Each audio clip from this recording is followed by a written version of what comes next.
Welcome, welcome. Please sit down, make yourselves comfortable.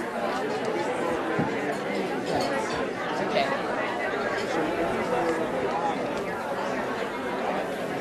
I'm honored to welcome everyone to the 2015 League of Women Voters Luncheon here at the Orienta Beach Club. Thank you for coming. We're delighted with the turnout. I'm Diane Drew, co-president with Peggy Jackson and Alice Pernick of the League of Women Voters for Larchmont and Mamaroneck. We, with the league chapters of Harrison, Rye, Rybrook, Portchester, and New Rochelle are the sponsors of today's lunch. And I want to have a shout out and a thank you to the program chair, Beth Radow, and all of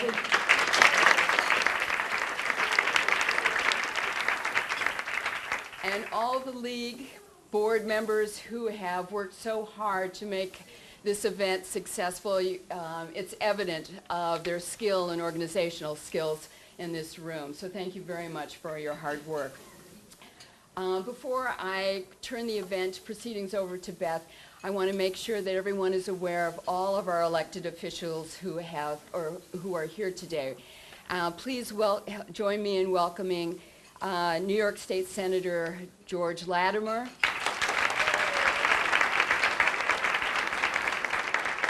New York State Assemblyman Steve Otis, the Honorable Christy DeRico. She's also a past president of the League of Women Voters. The Town of Rye Supervisor Joe Carvin. The Town of Mamaroneck Supervisor Nancy Seligson. The Town of Mamaroneck Trust Council members Jane Elkanini, Abby Katz, and Tom Murphy. The Village of Mamaroneck Mayor Norm Rosenblum. The Village of Mamaroneck Trustees David Finch and Elisa Miller. Village of Larchmont Trustee Marlene Colbert.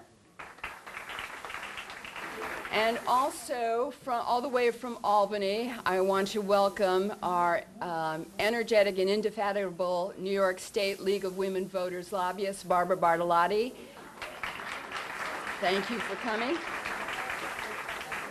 We also want to recognize Joe Laverty, who is the AP government teacher of Mamaroneck High School, and two high school students, Carolyn Weistuck and Nicholas Giedick.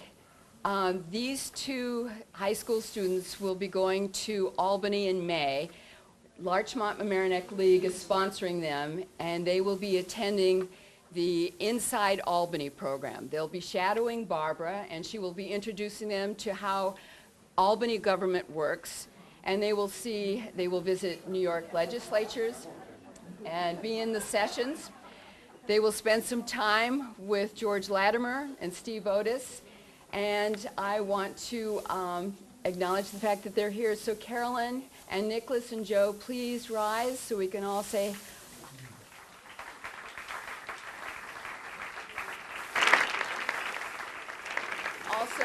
also, my personal hope is you return as enthused and energetic about government and how it works, and maybe all of us here are looking at future candidates for New York State Governor. To make you aware of upcoming events, I have asked Cynthia Kahn, the president of the New Rochelle League of Women Voters, and also Joan Feinstein to join me up here. Joan is from the Rye, Rybrook, and Portchester League of Women Voters.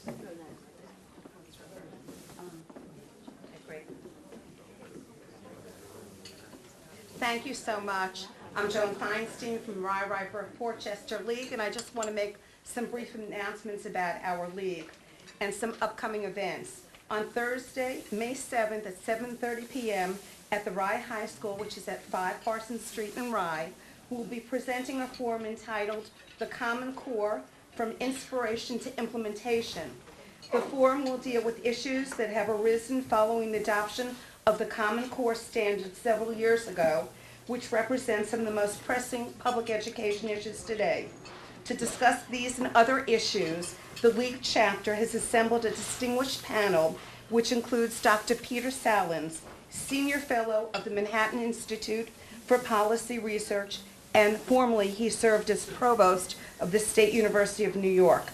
He is the author of 6 books, including most recently The Smart Society, Strengthening Americans' Greatest Resources, Its People, as well as numerous articles on public education in the United States. He will be joined on the panel by 2 local superintendents of schools, including the superintendent from Rye, Dr. Frank Alvarez, and Dr. Edward Clishis, who's the superintendent of Portchester. We really expect to have a very interesting dialogue among the panelists, and we look forward to a wonderful representation from parents, citizens, students, and the like, so we really encourage you to attend. The next event that we will be sponsoring is on Monday, May 11th. We will sponsor a candidates forum for the Portchester School District, time to be determined, in the middle school library. Also, yes, I see somebody raising her hand. No. Oh, okay.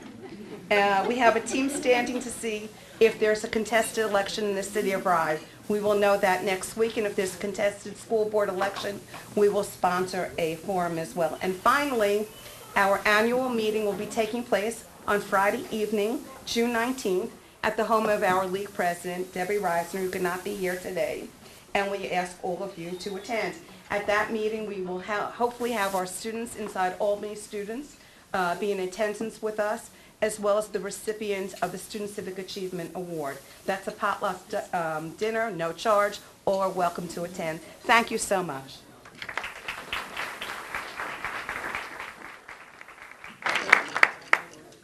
Hi, I just wanted to tell you about a couple of New Rochelle events.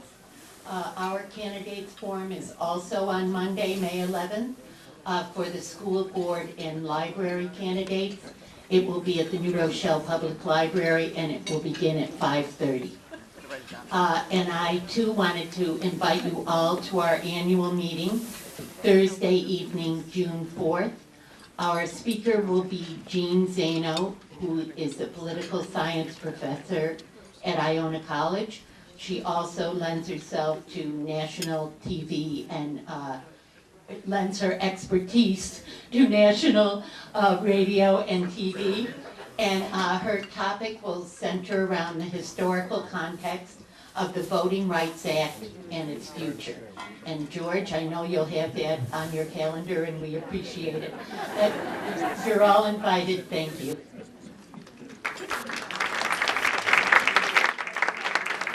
And before I go to Larchmont Mamaroneck events, I want to give a warm welcome to our guest speaker, Zephyr Teachout. So she's a lady.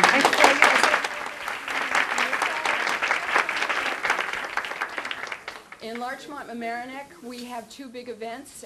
Friday, May 8th, our Issues Breakfast at the Nautilus Diner, starting at 8:15 a.m. Please join us to hear Dr. Robert Chaps, Mamaroneck School District Superintendent, and 3 school board candidates, Melanie Gray, Roger Martin, and Paul Bulova. They'll be talking about the school budget and accomplishments and goals for the school at Mamaroneck School District. We'll be ending our year with our annual meeting. That'll be Thursday, June 11th at the home of Peggy Jackson. All are welcome. And our guest speaker is Assemblyman Steve Otis. Lastly, I want to encourage all of you that have not, that aren't members or have not renewed your membership, please become members of the League of Women Voters. We're only as strong as our membership, and your dollars and your time enable us to advocate and educate on such important issues such as education, the environment, healthcare, and so much more, and to continue our efforts with voter registration and keep voters informed about candidates and issues that are concern all of us locally, regionally, and nationally. So we have envelopes up at the entry table, so to help you to facilitate your giving. And for those of you who are members, you have our gratitude and our thanks. Now, to the big event. I'm turning over the proceedings over to Elizabeth Radow, who is the program chair and past president of the League of Women Voters for Larchmont Mamaroneck. Please welcome Beth.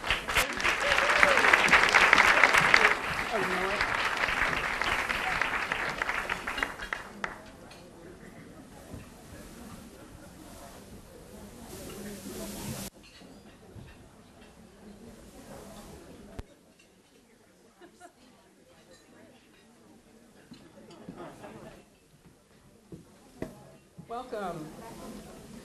Thank you, Diane. Thank you all for being here. It's great to see so many familiar faces. And how beautiful is Orienta Beach Club? It's really beautiful. Thank you to Orienta.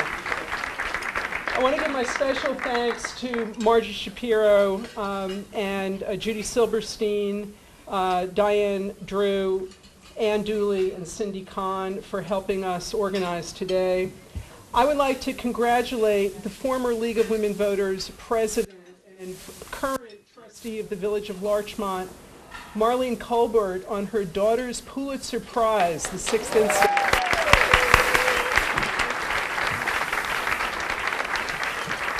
We really rock here in Larchmont and Mamaroneck. Before we get started with our political trivia contest, I would like to recognize the importance of grassroots.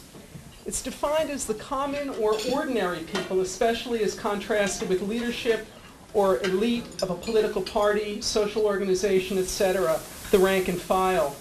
We so-called ordinary people form the core of what makes the League of Women Voters effective, and we the people strong. This is us. And together, ordinary people can do extraordinary things.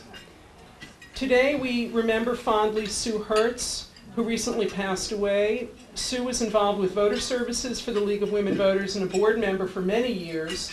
I recently came across a yellow news article from the late 1970s, and Sue was mentioned in it as a board member even then. Just think of all the people one person can register to vote in the span of 35 years, and it becomes apparent how one person can make a difference. Happily, lifetime League of Women Voters member Terry Schwartzman joins us today. Terry, as an expression of our thanks for your more than half-century of membership in the League, we have a League of Women Voters coffee mug for you.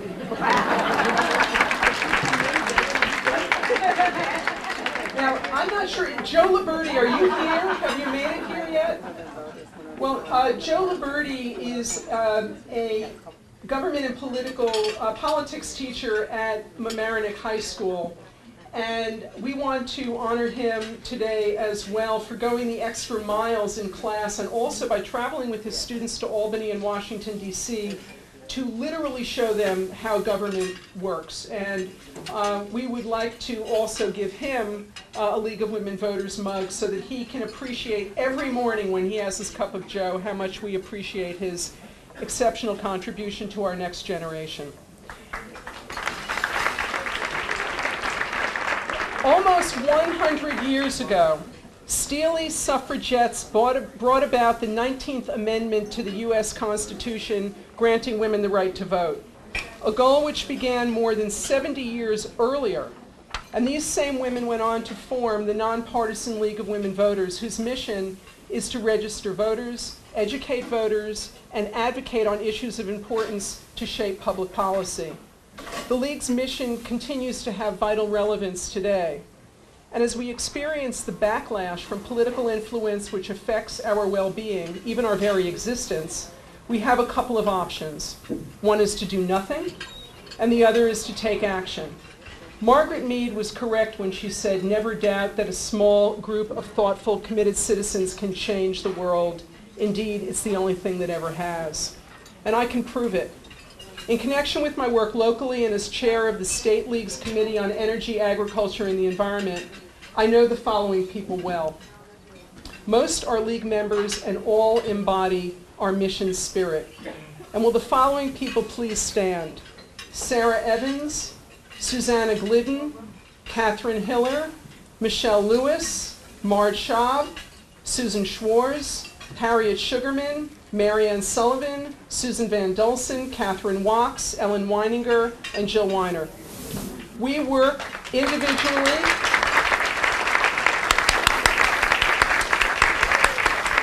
little leaner. Sorry, Joe. We work individually and collaboratively to educate ourselves, one another, and our elected officials about the impacts of environmental degradation on our health, the economy, and most urgently, the climate. And most specifically in New York, the high-volume hydraulic fracturing life cycle.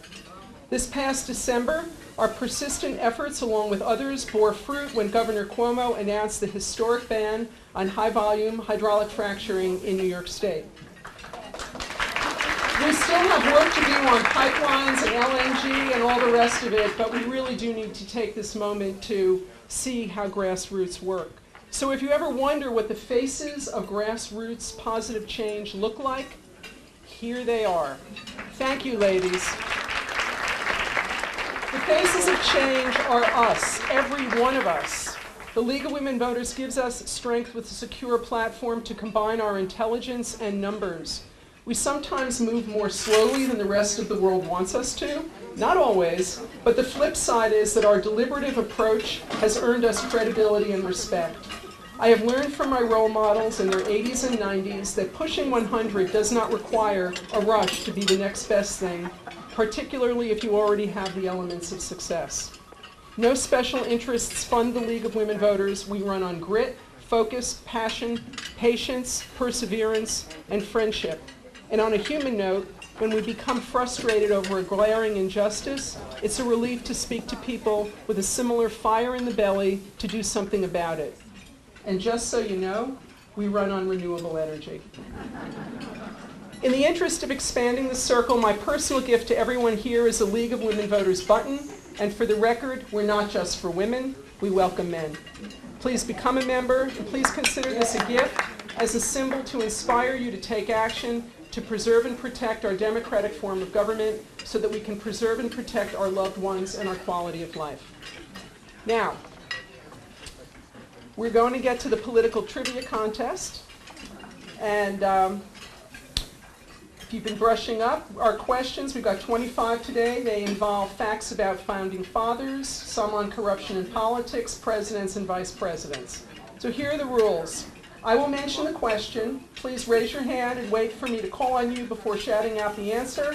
And if you get it right, please come up here and select a campaign button from the board over to my right, your left. Once you answer a question correctly, please give others a chance to answer. Okay. Please name the principal author of the Declaration of Independence, who then became President of the United States. In the back. Yes. James Madison. Not James Madison. Thomas Jefferson. Yes. Who was the first president to live in the White House when he came to Washington, D.C. in November 1800? Aside from Thomas Jefferson, he was the only other man who signed the Declaration of Independence and later became President of the United States. John Adams, correct. Who was the oldest signer of the Declaration of Independence? He wore funny glasses. He had a big tummy. That's it, Benjamin Franklin. Which president has his portrait on the $10 bill? Come on, get out your wallets. Okay, Elizabeth.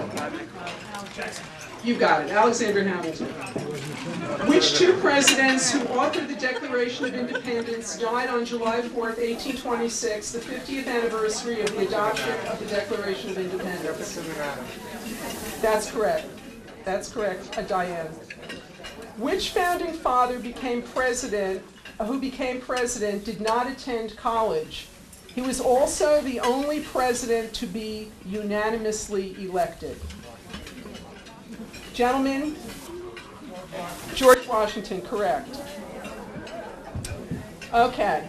Which president was in office during the Teapot Dome scandal? Who said Harding? All right, Terry. Give her something fun. Okay. In 1922, Albert Fall, Harding's Secretary of the Interior, accepted a bribe of over $404,000 from Mammoth Oil and Pan American Petroleum to get the leasing rights to oil reserves at Teapot Dome in Wyoming and other locations in exchange for personal profit and cattle. He was eventually caught, convicted, and sentenced to jail. and before another certain event that was considered the biggest scandal in American politics. Which president was in office during the break-in at the Democratic National Committee headquarters in the Watergate complex in Washington, D.C.? Do I have any takers? Yes. Richard Nixon, that's correct. You know, while it's not known whether President Nixon's involvement in the terms of ordering a break-in at Watergate, it is known that he and White House Chief of Staff Bob Haldeman were recorded on June 23, 1971, discussing using the CIA to obstruct the FBI's investigation of the Watergate break-ins. And he even asked CIA to slow the FBI's investigation, claiming national security risks. These revelations led to Nixon's resignation when it became apparent that he would probably be impeached. And there's still no conclusive understanding of why they were actually trying to accomplish with the break-in. Okay, who was the president during the Iran-Contra affair, where money that had been obtained through selling arms to Iran was secretly given to the revolutionary Contras in Nicaragua? Sir? Ronald Reagan, correct. Other than helping the Contras, the hope was that by selling the weapons to Iran, terrorists would be more willing to give up hostages and allow U.S. intelligence agencies to fund the Nicaraguan Contras. Unfortunately for them, the plan was uncovered and led to a huge international mess, and this scandal resulted in major congressional hearings. Which two presidential candidates were subject to intervention by the United States Supreme Court to decide who won the 2000 presidential election? I hear a groan. Are there any hands? Yes. Yes. You got it. Pick a button. The election between George Bush and Al Gore was plagued with issues, but it wasn't until Florida bungled its voting system that the trouble really began. And with the world watching, the state had to count and recount all its ballots until finally the Supreme Court stepped in and chose Bush. Okay, which congressman tried to sell Barack Obama's former congressional seat to the highest bidder and was charged with corruption as a result? Actually, But you got the right state, Bob. You want to try again? Yes. Rob Blagojevich, correct. Okay, here's one. Which vice president was in office when his advisor, Louis Scooter Libby, leaked through an intermediary to Washington Post journalist Robert Novak that Valerie Plame was a CIA operative? We're going for the vice president here. You got it, Dick Cheney. Okay. And as a result of Robert Novak's report, column in the Washington Post, Valerie Plame's identity as a CIA operative was exposed and she resigned. Which president said, "I was not lying, I said things that later seemed untrue"? He is the same president, I might add, who said, "I was under medication when I made the decision to burn the tapes." Anybody? Who said that? Okay, Richard Nixon. Which president said, "You can fool all of the people some of the time and some of the people all of the time, but you cannot fool all of the people all of the time"? Lincoln, correct, Judy. Which president said, "I left orders to be awakened at any time in case of national emergency, even if I'm in a cabinet meeting"?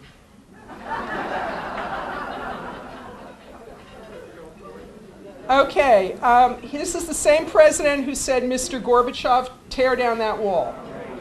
Well, I mean, you can't all get a button. Who wants to? Okay, Sarah, you get it. You got it. Which president said, "Politics is supposed to be the second oldest profession. I have come to realize that it bears a very close resemblance to the first"? This president also said, "Mr. Gorbachev, tear down that wall." Okay. Which president said, "These stories about my intellectual capacity really get under my skin. You know, for a while, I even thought my staff believed it. There on my schedule, first thing every morning, it said, 'Intelligence briefing.'" Any guesses? Yes, whoever said that. Okay, but that's coming from Jan Gould because you already answered one correctly, didn't you, Mr. Herbst? Okay. Oh, George Bush. George W. Bush. Which president said there are fewer things in life harder to find and more important to keep than love? Well, love and a birth certificate. Catherine? Obama, Barack Obama. Which was the only president to be elected to more than 2 terms? Who said that? Yes, Peggy. FDR. Which president declared, if I were two-faced, would I be wearing this one?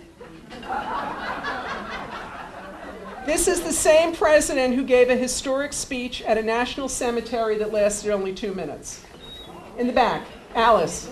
I'm sorry, Catherine. Abraham Lincoln? You got it, Abraham Lincoln. Okay. Which president said, if we cannot end our differences, at least we can make the world safer for diversity? This is the same president who held the first press conference in the very beginning of 1960s. Who said that? JFK. How are we doing on the buttons? Okay. How are you all doing? You good? All right. I'm going to wrap it in a minute. Which president said it depends upon the meaning of the word is? In the checkered in the back. Yes, Marlene Clinton. Which president said I would have made a good pope? Hint, he resigned from office. Correct, Nixon.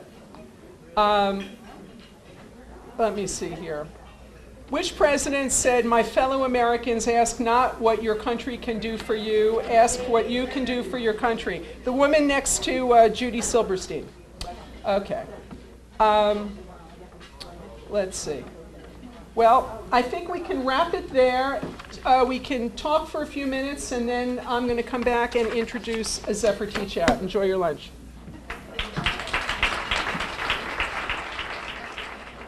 I just want to take a minute. For the second year in a row, we're very fortunate to have Diane Holland of Blue Tulip Chocolates has very kindly donated homemade chocolate that's over here. I think we're going to have them served at your tables.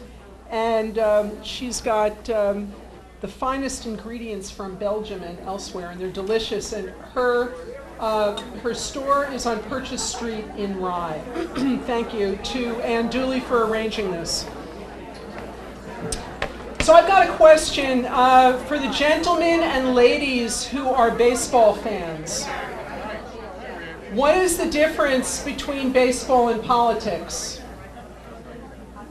In baseball, you're out if you get caught stealing. It is impossible not to recognize the disparity of influence between the haves and the have-nots in today's political climate, when one considers the current dysfunction in government that results from direct or indirect financial influence. It becomes apparent that the vote suffragettes fought for has been robbed of its value. It is incumbent upon us to restore the value of our vote. As our guest speaker, Professor Zephyr Teachout, speaks to us today, I am asking you to consider how we can join together to tackle the elephant in the room, corruption in politics. My hope is that Barbara Bartoletti, who is the chief lobbyist for the New York State League of Women Voters, will join us in the fall to discuss repairing the lawmaking process in Albany. Barbara was a part of the policy team on the Moreland Commission, and next fall we will invite you to both learn more about the realities in New York politics and explore ways to control how our elected officials use their so-called housekeeping funds, reinforce enforcement of campaign and voter laws, and explore the merits of having full-time legislators.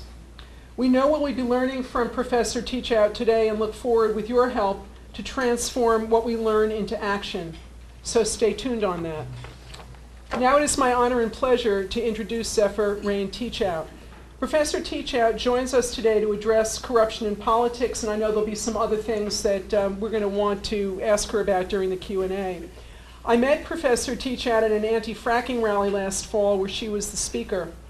And given the similarity of her work and the League's mission, I jumped on the opportunity to invite Zephyr Teachout to be this year's luncheon speaker. I knew we wanted and needed to hear what she has to say.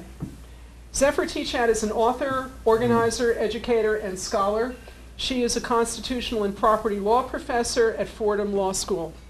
Professor Teachout is an experienced leader in the fights for economic and political equality and against concentration of wealth and control in the hands of the few. Professor Teachout is best known for her efforts to limit the influence of money on politics. Her arguments were cited in Citizens United by Supreme Court Justice John Paul Stevens. She is one of the leading legal experts on corruption. Professor Teachout has worked on political campaigns at every level, culminating thus far in a 2014 campaign for New York governor. After the market crash of 2008, Professor Teachout co-founded a group dedicated to breaking the power of Wall Street banks. Zephyr Teachout grew up in Merle, Vermont. She attended Yale University and was a special education teacher's aide in a small rural public school before attending Duke Law School. After graduating from Duke Law, Professor Teachout founded a criminal defense nonprofit in Durham, North Carolina, where she helped lead the fight against the death penalty. And it was during these years that Professor Teachout came to understand that lawmaking is not a science, but rather a moral and political art. It was with this in mind that she published in 2014 her first book titled Corruption in America, From Benjamin Franklin's Snuff Box to Citizens United, discussing the trend of loosening restrictions on campaign finance and warning that we could lose our democracy in the process. Please give a warm welcome to Zephyr Teachout.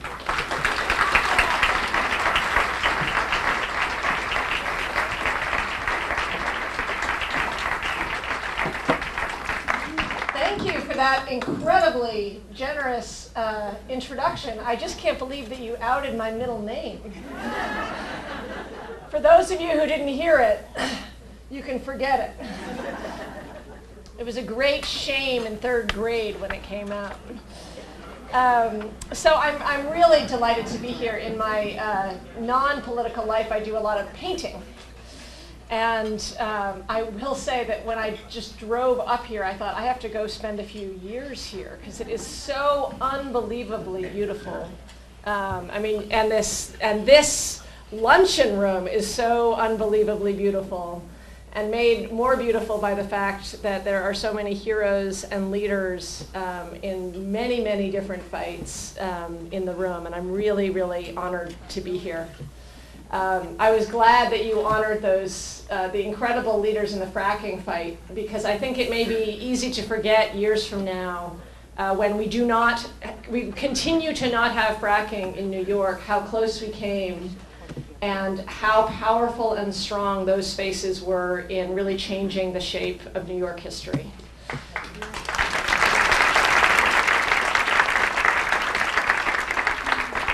But I'm here to talk not about modern New York corruption in New York. We can talk about that in the Q&A. I'm here to talk about my book, Corruption in America, and I'm excited to get a chance to talk about it.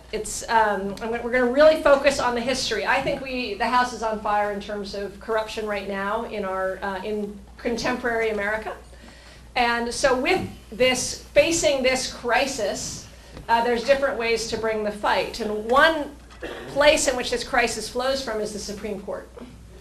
Beth mentioned Citizens United. I want to be very clear that I was cited in the dissent of Citizens United. I often think that I should write an autobiography called The Art of Losing, after the Elizabeth Bishop poem, The Art of Losing Isn't Hard to Master. Presidential campaign in 2004, I worked for Howard Dean. Dissent of Citizens United 2014 against Andrew Cuomo. The art of losing isn't hard to master. But the argument and the particular crisis that we have that flows from Citizens United flows in part from, can you guys hear me if I just speak like this? No, okay, I'll do this. All right. Flows in part from actually a fight that's happening at the dictionary, a fight about the definition of corruption. 5 members of the Supreme Court think corruption means one thing. 4 members of the Supreme Court think it means another thing. And if that flips, Citizens United is overturned, McCutcheon versus FEC is overturned, and it's plausible that Buckley versus Vallejo would be overturned. So there's this intense dictionary fight over the meaning of corruption. And my book and my talk today is about my own effort to contribute to the current 4 members who are in the dissent so that they could in the future be in a majority. Here's the basic fight. The majority of the current Supreme Court now thinks that corruption means quid pro quo criminal bribery, where there's an explicit exchange. I give you $100, you agree to pass a particular law. The dissent and myself think that corruption is something much broader that encompasses influence and access, and that corruption is really encapsulated and defined by those situations in which those in public power use that public power for selfish, narrow, greedy ends, whether or not it is technically illegal. So why do I think that? Well, the first reason is because if you look at our constitutional history, at the Constitutional Convention itself, they talked about money in politics all the time. They talked about corruption so much that it was almost, as Walter Dellinger said when I first talked to him about this project, former Solicitor General, it was almost an obsession to think about the puzzles of corruption. During that summer in Philadelphia while they were writing the Constitution, you can find James Madison writing the word corrupt or corruptly or corruption 54 times in longhand as he's recording the debates. But it wasn't just those words, it was the overall puzzle of how to protect against corruption. And the reason they were so anxious about it is that, first of all, what they saw in England. That what they saw, as Patrick Henry said, is the finest fabric human nature has ever reared, this incredible British constitutional framework, but had been destroyed in their minds by corruption, by self-serving behavior. And so they wanted to protect against what they saw there. They also wanted to protect against what they saw in the states, where corruption was overtaking the state councils, and the self-serving, greedy, narrow behavior was corrupting these young, new, post-revolutionary states. So when they're building, and Hamilton, the New Yorker Hamilton, actually later described the Constitutional Convention this way. He said, we tried to erect every practicable obstacle against corruption. So what were the kinds of corruption they were concerned about? One of the biggest concerns is what they called the problem of placemen. Placemen, men who were elected, went into elected office, but actually served some other master. So what they saw in England is people who would be elected from a borough, but then instead of representing the borough, they'd get a really nice job from the king, and therefore serve the king's interests. So this was one of the sort of big topics. How do we prevent people going into elected office, running for office, but actually doing it because they want to serve another master? We now have in our Constitution what George Mason called the cornerstone of the Constitution, a provision that forbids holding elected and appointed office at the same time. When I was reading all the debates about this, I was reminded, of course, of our current problem of placemen. People who go into elected office in order to later then get a very well-paid lobbying job. 30 years ago, something like 5% of people who went to Congress became lobbyists afterwards. Now it's over 50%. So the likely career path of a congresswoman or congressman is to become a lobbyist, and we know that's affecting what they are actually doing in Washington. It's pre-corrupting them in some ways. We have our own placement problem. Another issue that I talk about, and I think it sort of highlights the degree of this obsession, is they're really focused on gifts, not just explicit exchanges, but where there are unspoken arrangements that lead to self-serving behavior, to corruption in public office. So one of them is when Benjamin Franklin was given a diamond-encrusted snuff box by the King of France after he was leaving his diplomatic post in France. And people were upset because Franklin might be corrupted by this gift. And there was no discussion, again, of the King of France saying, if I give you this snuff box, when you are back in that new country of yours, make sure you take care of French commercial interests. But that was the concern, and there was a real understanding of the psychology of things, of the way that actually gifts work to influence us, even when we don't necessarily realize that. There's a lot of modern psychology on this. Even a cookie will make you be more likely to think positively of somebody's political views. Or a chocolate. I don't like standing between you guys and the sweets.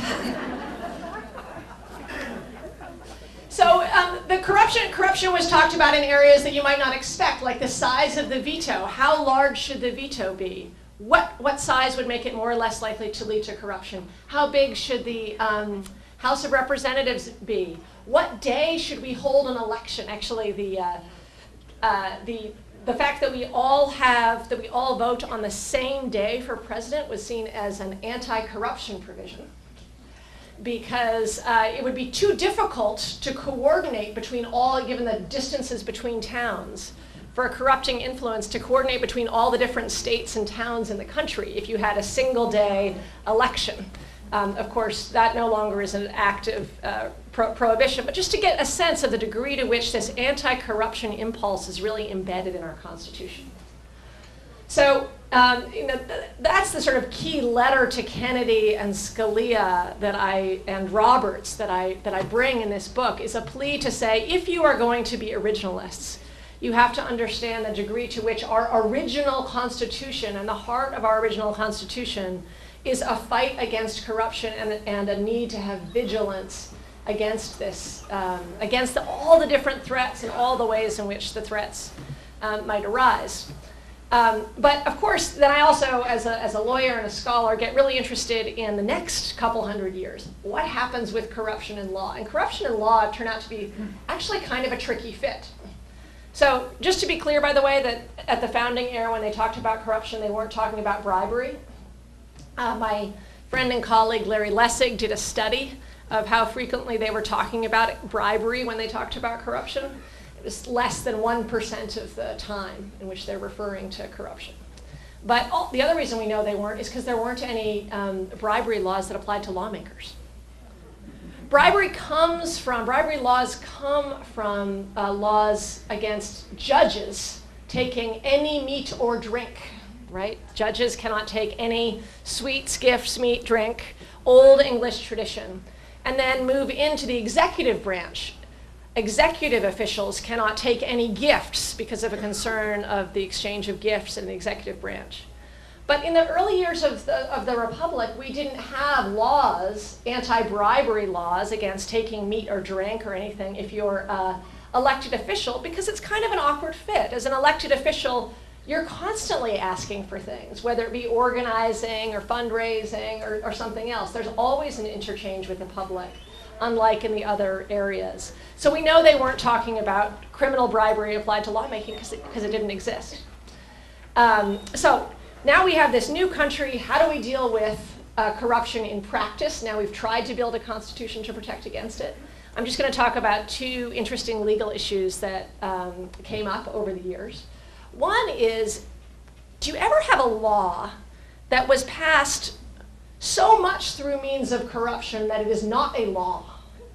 That it is so fundamentally corruptly passed that it is as if they just didn't even follow the correct procedures. It loses its legitimacy. The classic case in which this came up is a case involving the Yazoo land scandal. These are the lands in western Georgia. The Georgia legislature sold these lands for pennies on the acre. This is known by some as the real estate deal of the millennium.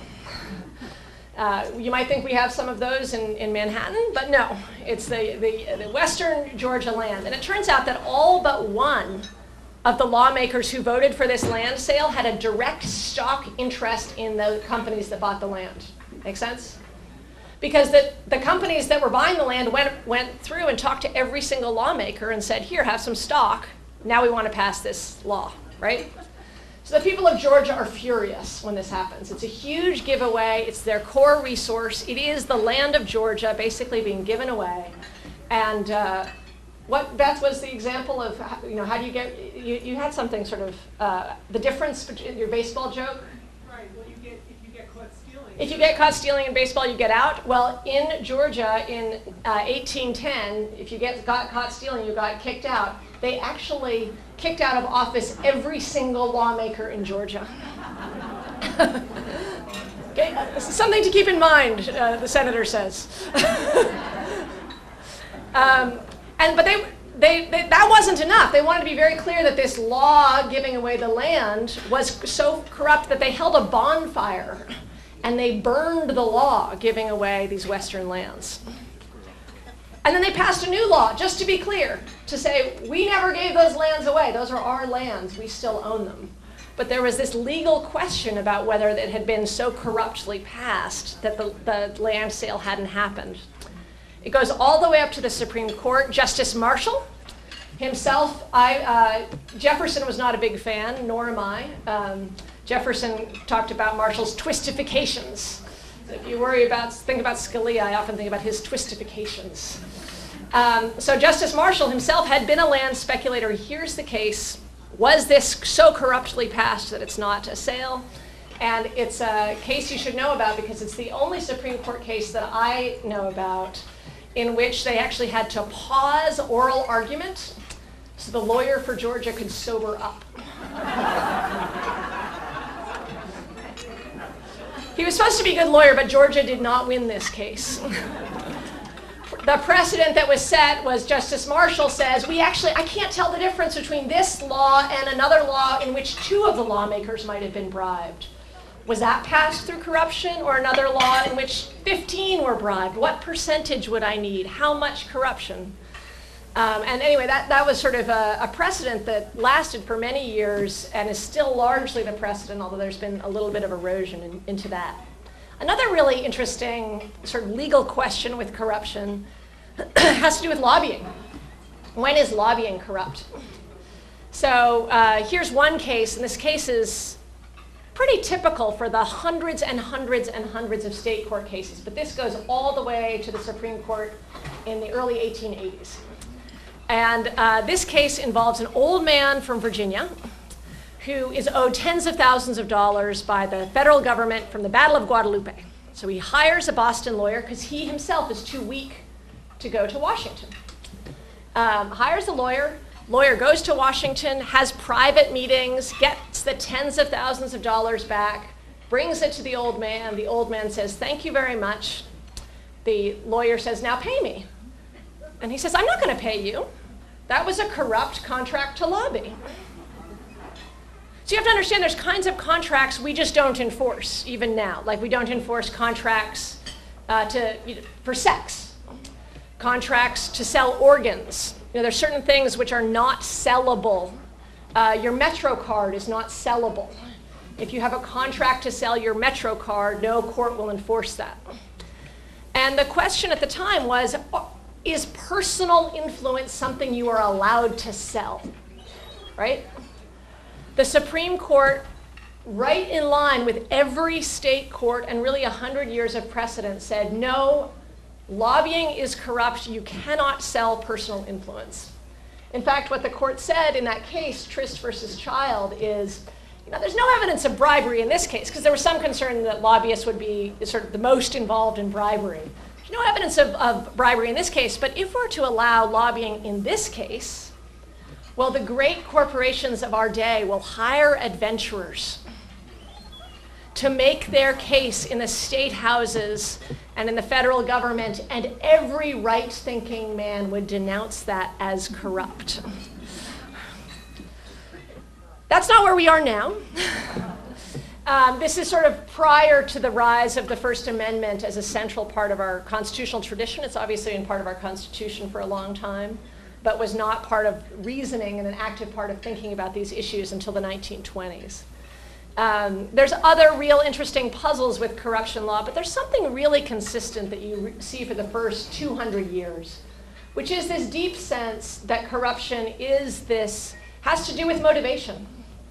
That a lot of corruption is not going to be illegal. A lot of corruption is that which we have to build structures to protect against temptations that corruption is when our representatives go to work and think, how do I get mine? Instead of go to work and think, in the complicated human way, how do I serve this public? And so the not corrupt lawmaker is not some kind of angel, but rather somebody who is trying as best as he or she can to think about people's interests and trying to solve problems for people instead of using public office as a way to get rich or a way to get famous. So, 1976. Benjamin Franklin was an optimist and a pessimist. He always thought the country would last a couple of 100 years. I didn't think he'd be so precise. 1976, Buckley versus Vallejo comes down. And that's really the first time where the Supreme Court strikes down, in Buckley versus Vallejo, laws that limit campaign spending. So this had been routine really since the beginning of the 20th century, is that we've been passing laws like the Tillman Act in 1907. It was a federal law against corporations directly giving money to candidates.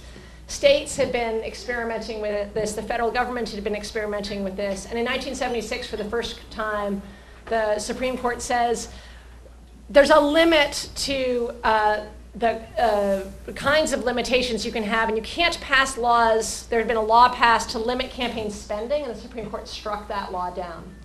And it struck it down in part because it said a limitation on campaign spending doesn't really have anything to do with corruption.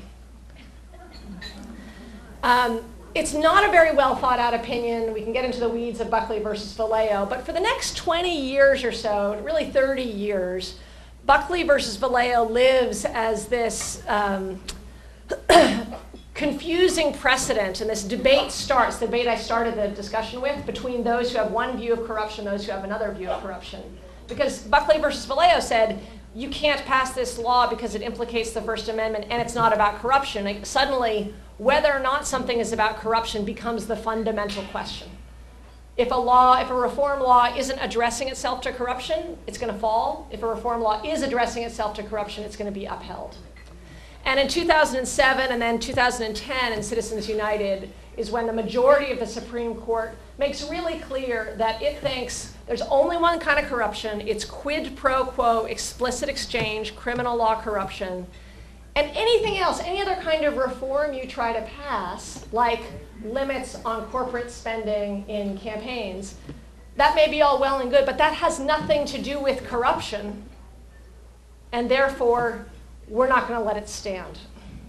So the dictionary fight then is affecting us obviously in very real ways, as we already see the Koch brothers planning to spend more than most political parties have traditionally in the next election.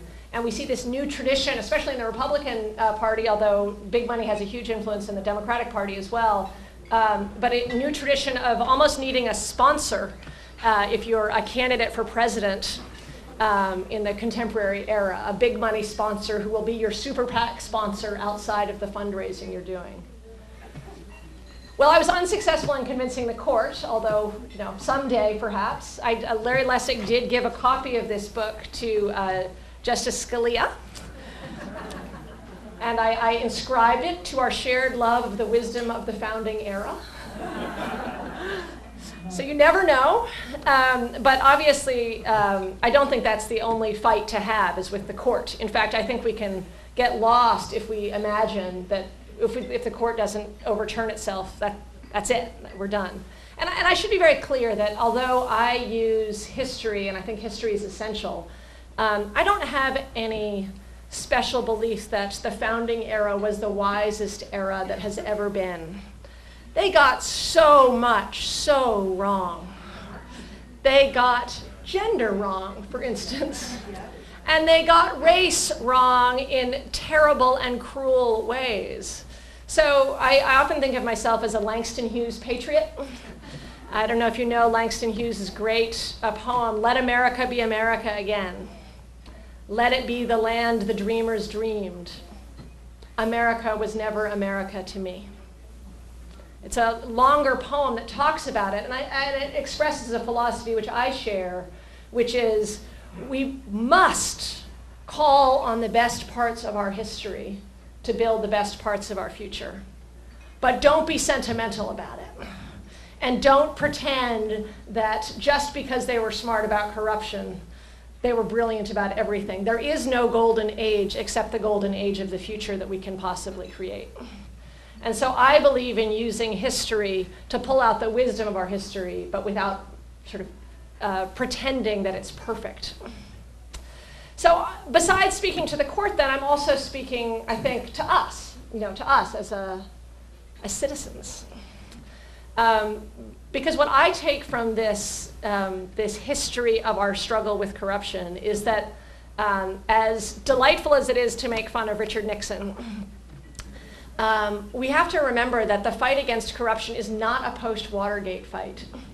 It's not just a modern reform fight. It is, in some ways, the most fundamental and the hardest and the most difficult fight in any democracy. And that we have to call on all that history and bring that strength to bear if we are going to get out of our current crisis of corruption and move towards a more free and representative and open society. So fundamentally, it's an argument about who we are as Americans, that anti-corruptionism is in the best parts of our heritage, and we have to remember that and fight for that. I happen to believe we have some opportunities to fight for it. My focus has been on public financing of elections.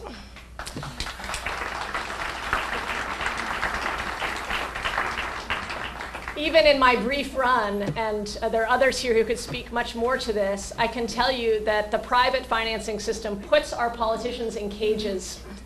It turns us into beggars, because your day job, 30 hours a week, is begging from the 1%. And then you have a little time on the side to go to events and really listen to people about dental care and student debt and the real things in most people's lives. And if we have a public financing system, that frees politicians. Look, there might always be some politicians who are in it for themselves, but it frees politicians to actually listen, whereas right now they're trapped with their ear in a funnel to that 1%. And the other thing that I'm very excited about, and yesterday's news is exciting to me, the big structural thing is breaking up big companies. Thomas Jefferson, probably our most complicated founder, I actually write about him in the book because he also got a snuff box. He also got a diamond-encrusted snuff box. There's this new rule passed in the Constitution, but he didn't want to follow the new rule, so he got his aide to wrap the diamonds in paper, sell them, and spend the money towards his own account.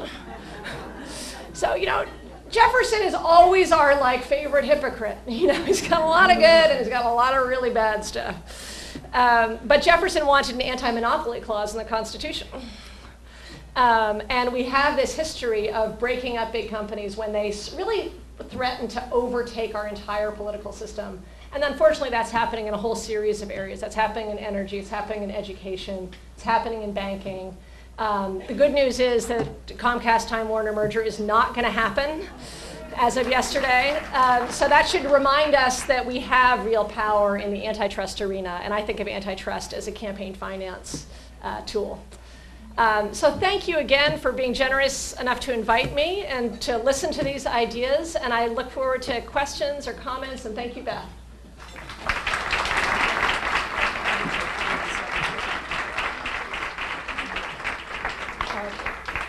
Before we open this up to questions and answers, every year we have a really good time finding something special for our speakers. I'm going to give this to you for just a second. Okay. Can you, would you do the honors, please? This is, this year you're going to ask. I have something to get my groceries in. Yeah, but so if you would. Wow. This year, very, very happy that Jill Weiner, Oh my goodness. who is a colleague and friend of mine that we worked on hydraulic fracturing, also has worked with Zephyr. And we commissioned Jill to make this beautiful bowl for Zephyr Teachout. And I picked out a quote that I thought would be very appropriate from us. And it is an inscription from a letter that was delivered by George Washington to the Pennsylvania legislature on September 5th, 1789. And here is what the inscription says. It should be the highest ambition of every American to extend his views beyond himself, and to bear in mind that his conduct will not only affect himself, his country, and his immediate posterity, but that its influence may be coextensive with the world and stamp political happiness or misery on ages yet unborn. Wow. So,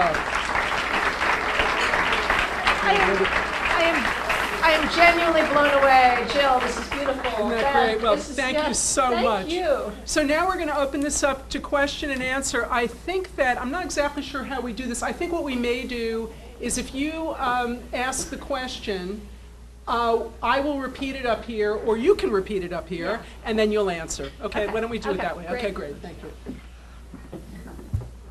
Yes. I'd like to know how big a part of your campaign was your views about corruption, and what kind of public response did you get in that part of your campaign? It was essential to making me run in the first place. So I had been very excited that Andrew Cuomo had said that public financing was critical when he ran for office in 2010, and then had repeated similar statements in 2011, 2012. So I was actually really waiting. Some people had approached me to think about running, but I was waiting to see what happened at the end of the budget last year to see whether he would actually push for a public financing system in New York State, which would be transformational for the state and transformational for the country, I believe. I believe that after New York State, we can have a domino effect in the country. Instead of that, he had an experimental system that only applied to DiNapoli, was entirely, made no sense, was not comprehensive, and shut down the Moreland Commission. So any hesitation that I had about running came from that. As far as speaking about it, I just think it's embedded in everything that we talk about. So today I was talking about corruption sort of separate from particular issues. But if you're talking about, say, education policy, what I see in New York is that a handful of hedge fund interests have really taken over education policy. As far as I can tell, I don't think it's illegal, but it's a form of legal corruption where I see lawmakers responding to donors as opposed to responding to some public spiritedness. So what I would try to do is embed it in everything that I talked about. It can be hard to talk about public financing itself separate from these issues, but I actually see, and I think the poll numbers reflect this, that New York State has really flipped on this, that 10 years ago it wasn't an issue that people voted on, and it's becoming more and more an issue that people vote on because they know that as exciting as it may be to indict somebody new or put somebody new in jail, the next morning you wake up and we still have corruption in Albany. So one thing that I tried to do is talk about it as, well, actually I talked about it a lot as a feminist issue. Public financing is a feminist issue. Far more women run for office under public financing systems than under private financing schemes. It's also a race issue. Far more people of color run under public financing systems. And it's certainly a class issue. You know, we have to build a system where, accountant, a bus driver, and a school teacher can run for office. Because if we don't have that system, we don't have a democracy. So those are the experiments I've made in talking about it. But people know the house is on fire. There's more, I think, sometimes a sense of what can we do about it, and that's why public financing is so important. Yes. Actually, that was my question. What can we do about it? Politicians, they have no incentive because they're getting money sometimes from across the country for even small races. So how do we start? How do we sit? Well, yeah, oh yes, the question is, what can we do about it? The first question was, how much of a part of your campaign was corruption? So here, I cannot impress upon you enough how important the next 2 years are in New York State about public financing in particular. Barring, well, who knows what's going to happen? Anything can happen in politics. But with a Democrat at the top of the ticket in 2016, I know there's Republicans in the room as well, and so I'm going to be totally partisan in the answer here. But I'll explain why, because I would love it if Republicans got on board with public financing. If they did, I'd answer this question in a different way. Democrats should win the New York State Senate in 2016 with the turnout that will come along with somebody being on the top of the ticket in 2016. Does that make sense? In the presidential race. Democrats, close to universally, have said they support public financing. But not all of them really do.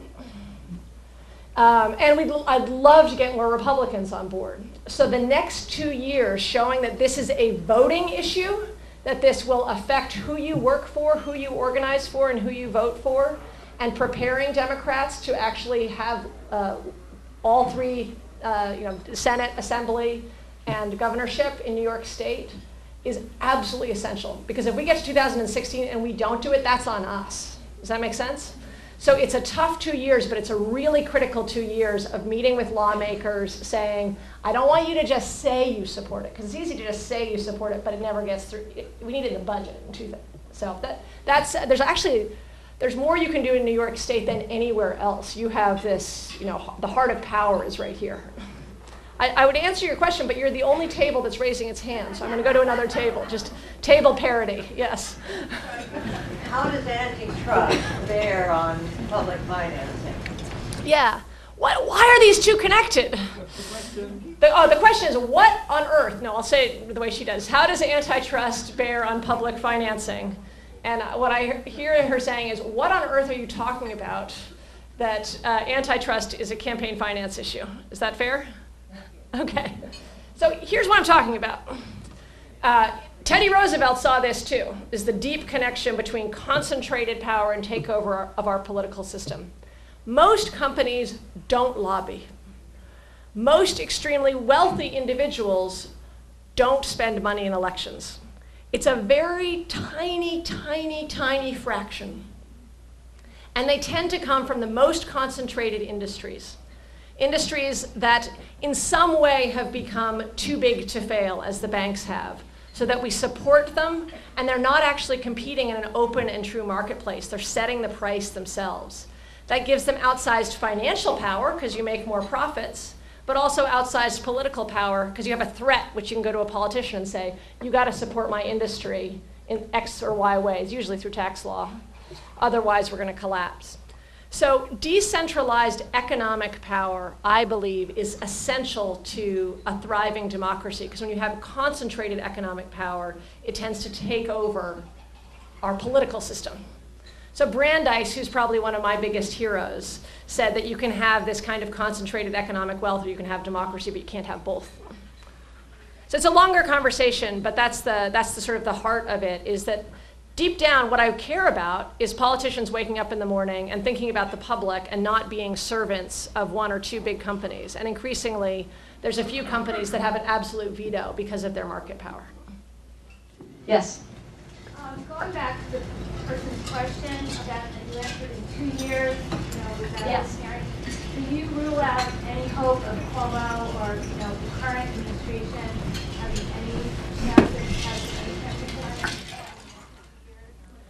The question was, do I rule out Andrew Cuomo pushing through public financing system in the next 2 years? There was ethics reform this year. It's really thin gruel. Doesn't really do anything meaningful. And I'm glad actually to see the press did not take it that seriously, because I think that sometimes Andrew Cuomo and other politicians think they can say ethics reform and then that counts as ethics reform, but the press saw right through that. I believe that Andrew Cuomo responds to power, and we saw that with incredible fracking protests. So if there was bird dogging everywhere Andrew Cuomo went around public financing, I think you might see a shift. Oh yes, you got something to do. He misses your face, I'm sure. Yes. How does public financing work? What if I'm a rich man? Can I spend some of my own money or not if I'm running for office? How does public financing work? What if I'm a rich man? I like that. What if I were a rich man? The things I'd do. Can you spend some of your own money? There are different public financing systems. In New York City, the basic system is if you choose to opt into a public financing system, they're not mandatory. And so that you see, Bloomberg spends all his own money. It's enabling as opposed to limiting, in part because the Supreme Court always strikes down limits. This Supreme Court. That might be different under a different court, but this court strikes down limits. So the way it works is to say in New York City, every time that I raise $100, I will get $600 from the city matched. So just think about what that would do if you're running for office. When I was running again for these 3 months, my job was to go into a small room, sit across from my fundraiser, have a list of names of people that we thought could plausibly give $2,000 or more. Actually, for me, it was more like $500 or more, but still, a lot of money. $500 is a lot. And call them in 15-minute chunks. Call. That's your job. That is your job that is what we have said the job description of a candidate is. Under a public financing system, my job description would be go talk to as many luncheons as possible. Because if 15 of you gave $100, then that gets matched by 6, and that's worth more than 5 hours in a room alone. So it actually changes your job. It means that you can spend time at every community group talking and listening instead of spending your time in a cave with a phone and a Rolodex of rich people. In other states, you just have something where you have to show a modicum of support, like 5% of the people in the area that you want to represent will sign a petition or a petition to have you on the ballot, and then you get a lump sum of money. So you can have different systems. I like the matching fund system, but they're different systems. But that's not going to stop Bloomberg from spending billions of dollars. Right. So the question was, that's not going to stop Bloomberg from spending billions of dollars. That's true. But I do think it will change who runs for office. I think there are people in this room right now, and I bet the senator would back me up, who when he recruits to try to run for office, they'll say, the reason I don't want to run is because I don't want to raise the money in this way. There are a lot of young people who I could recruit to run for office in a public financing system that I cannot recruit under a private financing system, and it will open up the air in our politics in all ways. It doesn't solve everything. I'm with you on that. All right, the patient gentleman at the active table. Using the concept of supporting public finance, I think the greatest threat to this democracy is not that. Of course, you want a level playing field. What do you do about 60% of the population that does not get involved in voting? Yeah, so the question is, or the statement was, I don't think the key issue is public financing. I think the key issue is the 60% of people who don't come out to vote. And in many, many, many elections, that's a high number. The turnout number is much lower than 40%. So I think they're totally related. So I think one of the reasons people don't come out to vote is they see this array of serfs and beggars, and that is not exciting, who have all done their poll testing and they figured out, I think the job of a modern politician is you go and you find your sentence that polls at 67%, and then you go deliver that sentence, and you become a little machine that's delivering that sentence. Well, that sentence may poll at 67%, but people can feel when you seem like a message deliverer instead of a real leader. And our current system builds people who feel like servants instead of leaders. You don't want to go out and vote and organize for somebody when you see fear and subservience in their eyes. So I think they're deeply, deeply connected. Also, I think it's going to change the array of people who run, the kinds of temperaments of people who run, and that also is connected. Having said that, it is crazy that our voting day is on a Tuesday, on a work day. We need to have we need to actually, that just doesn't make any sense. There's so many ways right now that we can have better systems of early voting, absentee voting, voting on a holiday, real basic things to make the barriers to voting easier. But I don't think the barriers are the only thing. I think it's the lack of motivation at a core level, is people don't believe that they're actually following real leaders. Yes? What system do you like? Is there a sample you've seen that's a good example, or are they all wrong? What system do you like? Is there a system that's a good example, or are they all wrought with failure? You guys are a gloomy group.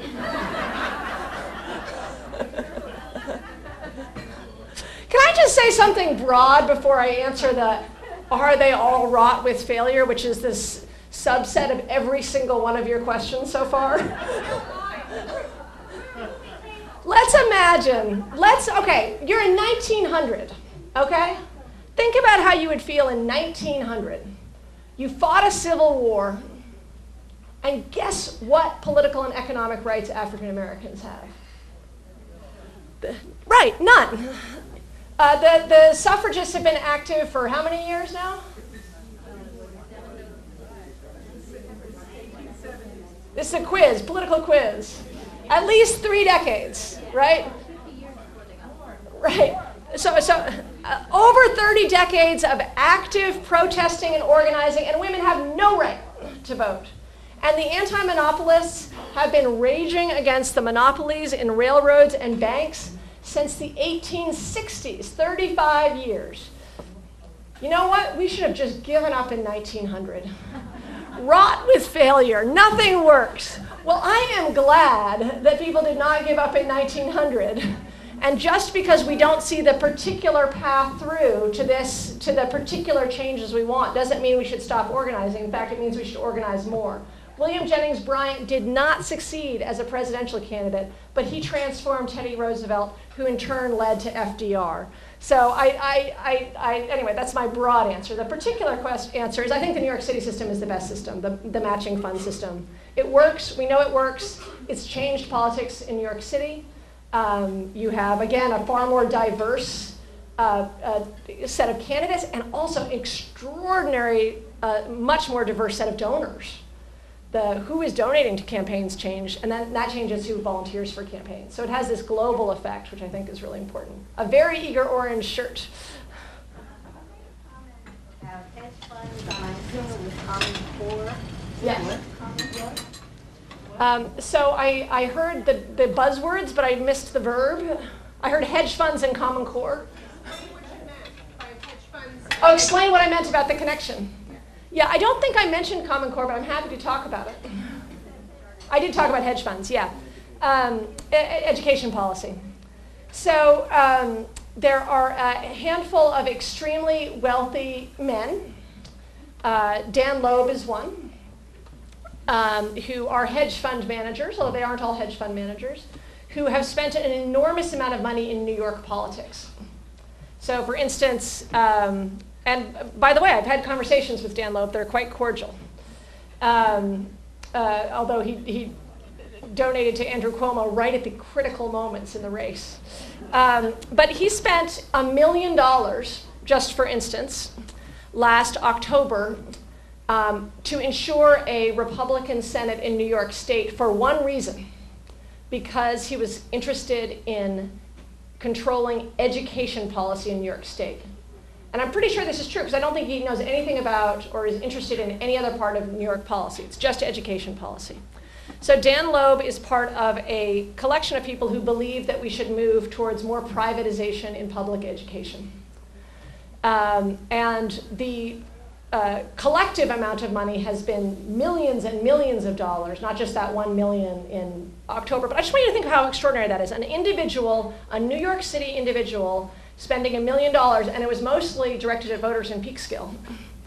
You know, why was Dan Loeb spending money on voters in Peekskill? Because he wanted a Republican Senate just for transforming our education policy, lifting the charter cap, leading to greater testing in our schools, and not pushing for it anyway any greater funding for public education. So I don't know what deep down drives him. I've tried to figure that out. But what I see is a real takeover of education policy by a handful of very wealthy, largely men, who are using donations and outside spending to influence the governor and then to influence particular races. The connection between Common Core is more complicated. It's a connection that I see, but I think we need to explore a lot more, is I see it as part of an overall, I'm not opposed to the idea of common standards. But Common Core, unfortunately, has been used more as a way of testing and evaluating our teachers than a way of raising and increasing the standards for education itself in the country. So I see it as part of an ideology that has a vision of what a person is or what a child is that I think is wrong. It's a child, it's sort of a set of inputs and outputs. A child performs well under stress. Teachers are going to perform better if they're scared as opposed to if they're trusted. It's a longer conversation to talk about the ways in which that ideology is embedded, but I see those ideologies as connected. Yes? Bill Gates and his family, are they on your side? No. So the question is, are Bill Gates and his family on my side? And the answer is no. So Bill Gates, this relates to the last question about Common Core. So this is not a left-right issue right now in partisan politics in this country. Bill Gates is more aligned with the Democratic Party. So Bill Gates has funded and been very involved in the creation of the Common Core and this set of nationalized standards, which then the federal government has said we are going to have funding for the states be related to implementation of the Common Core. And despite what Arne Duncan said a couple days ago, implementation has been understood to mean more testing in schools.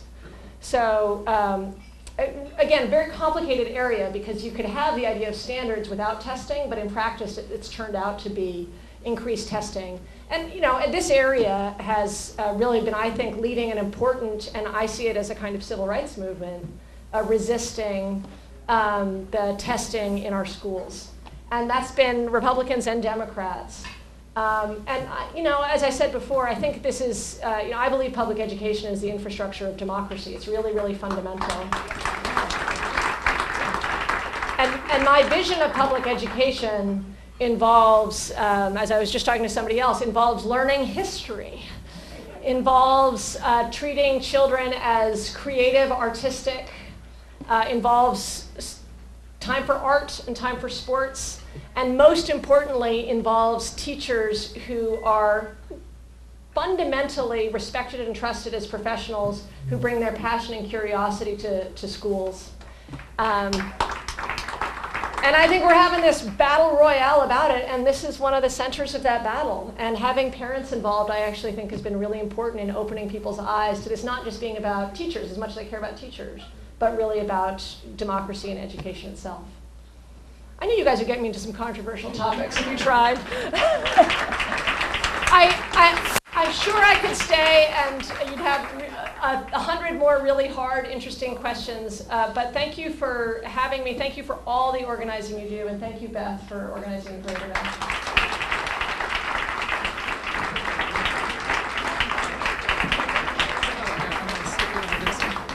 Just stick around for a couple of minutes. We were not able to get books here. I have information about ordering books. Anderson Books is ready to take your order. I want you to know I searched Larchmont. This is an anachronism. These are book plates. There are 20 of them. These are the last book plates in Larchmont. So if anybody is intent on buying Zephyr's book, then she can sign the book plate before you go. We have we've got a raffle. We're going to announce a winner, and then Susan Van Dulsen wants to make an announcement about a meeting this week. Okay, sure. It's $225, the pot. And the number is? And the winner is? And the winner is? Steve Myers. All right. Okay. Special thanks to Zephyr Teachout, and Barbara Bartoletti is here.